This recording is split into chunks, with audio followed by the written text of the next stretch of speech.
Chapter 12. The party left the forest the next morning. Soon they entered the vast expanse of farmland that filled Imarina's north country, the area around the city of Nassim between Ithanel and the border with the Mosork Empire.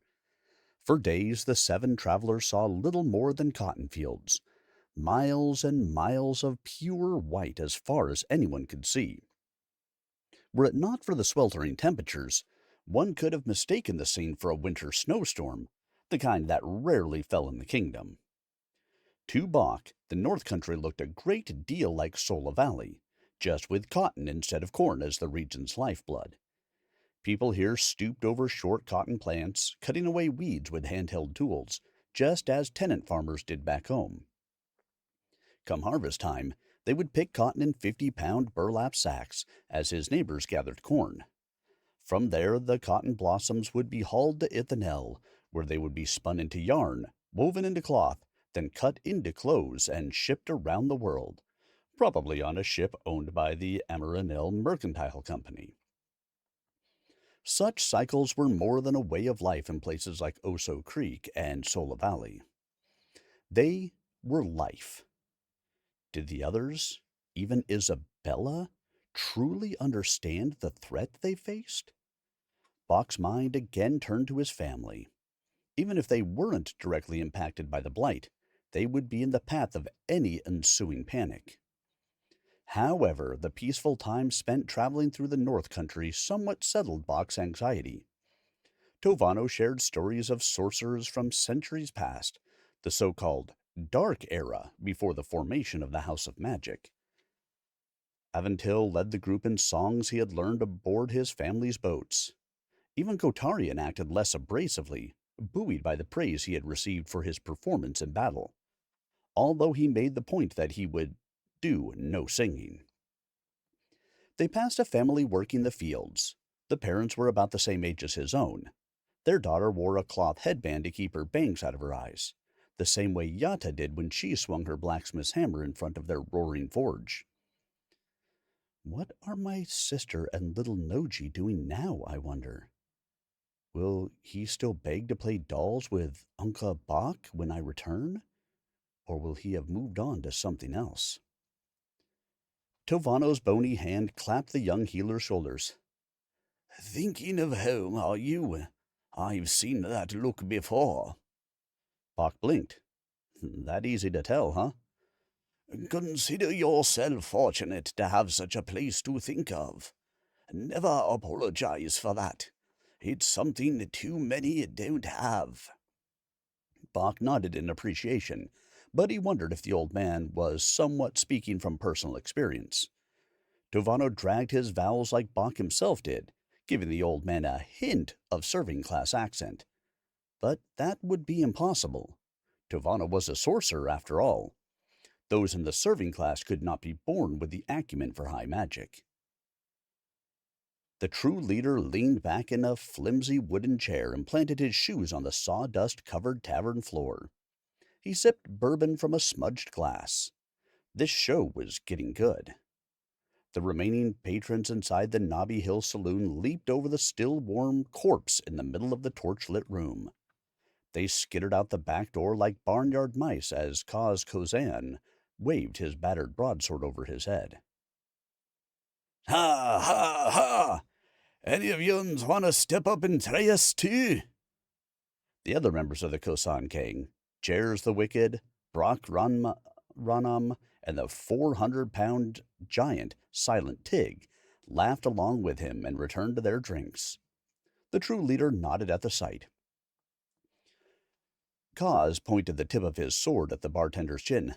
Barkeep, me and me crew'll take another round of ale. On the house, of course. Make mine a whiskey, ordered Brack, a tall, skinny woman with long, greasy hair and a large red scar stretching like a hard country road from above her right eye to the bottom of her sunken left cheek. She, too, waggled the saber in front of the man's face. The dings and notches on their swords were grim, tangible reminders of how the Cosan crew earned their living. Each imperfection represented a cracked skull or shattered collarbone. Of course, Mr. Cosan. Madame, run. Brock cocked her head back and drained the shot of whiskey in one violent swallow, slamming the glass to the bar in triumph. Another! She croaked. The bartender shuddered at the woman's raspy voice and nearly spilled his bottle as he scrambled to fill her drink. The existence of criminals like the Cosan gang were a rare black mark on the otherwise peaceful society that King Isbiano and his predecessors tried to foster.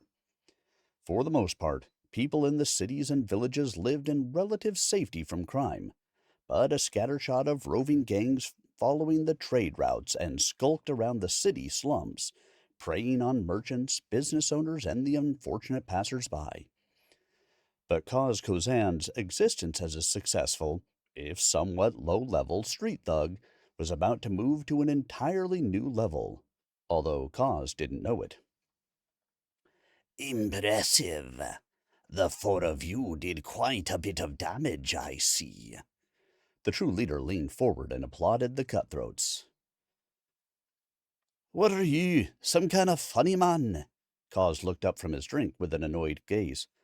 I'd shut my mouth and walk out of here if I was you. Look how he's dressed. Pure silk, Brack whispered excitedly. Betcha he's got a fat purse under those fine clothes. I see we find out, Jers the Wicked replied, conspicuously not whispering. His hand moved to the dagger tucked in a pocket inside his long cloak. The true leader opened his arms to meet the hostile response. But if you kill me, you will miss out on a grand opportunity. A golden one, I might say. The man stood and stepped into the middle of the barroom. He folded his hands casually behind his back. I understand you. Professionals like to earn gold. Nothing wrong with that. We could use more enterprising types like yourselves. Cos furrowed a scarred eyebrow at the relaxed man now standing in front of his table. Is there a point to this? 'Cause we're kinda busy right now.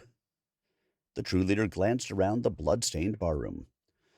What I have to say will be worth your time.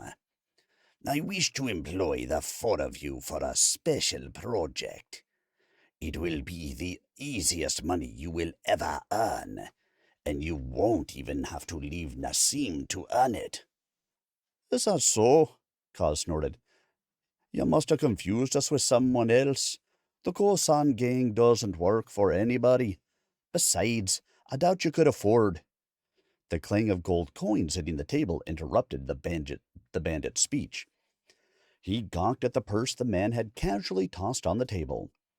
Pulling the drawstring, he dumped its contents onto the table. A glittering waterfall of dozens of gold coins flowed out. Cos fingered one and held it to eye level. Those are real, Brack muttered under her breath. As they spoke, Jers the Wicked quietly slipped the dagger from his cloak and hid it behind his back. With only a slight rustle of clothing to betray his movements, Jers leaped from behind the table, intending to land on top of the man with the full force of his body weight behind his blade. But without even turning around, the true leader waved his hand and quickly spoke a few words in a language none in the bar had ever before heard. And Jars simply stopped in midair. Cos, Brack, and Silent Tig watched with mouths agape as their colleague dangled 3 feet above the floor.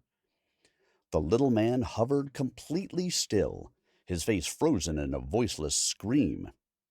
Tig tugged Jer's leg in a vain attempt to pull the man down, but the powerful man could barely nudge him. Cos stared at the suspended Jers. Is he? He's alive. He is merely captured in Termigion's temporal trap. Cos stared stupidly at the sorcerer. That means he's frozen in time. As time moves forward for you and me, your colleague remains stuck in the moment when he leaped to attack me. But he's fine. To prove his point, The true leader stepped to one side and snapped his fingers. Chairs tumbled to the floor. What happened here? Where did he? Cause signaled for Chairs to stay his attack. Okay, you're a spell weaver. Probably a powerful one at that. So what do you need us for? The true leader sat down at the table and indicated for the others to take their seats around him. They tentatively did as he requested. A group of merchants is heading into Nassim this evening, led by a young woman. I have had bad dealings with her family, and I need the four of you to send a message to her loved ones. A permanent message. In exchange, I'm prepared to pay you 500 gold apiece. Brack whistled and Silent Tig's eyes bulged. Such a sum would make them wealthy even by the standards of a prosperous nation like Imarina. Cause scratched his chin. Why not just kill 'em yourself? You could turn 'em into baby ducks or a pile of creamed potatoes with a wave of your hand. The man nodded. I appreciate your skepticism.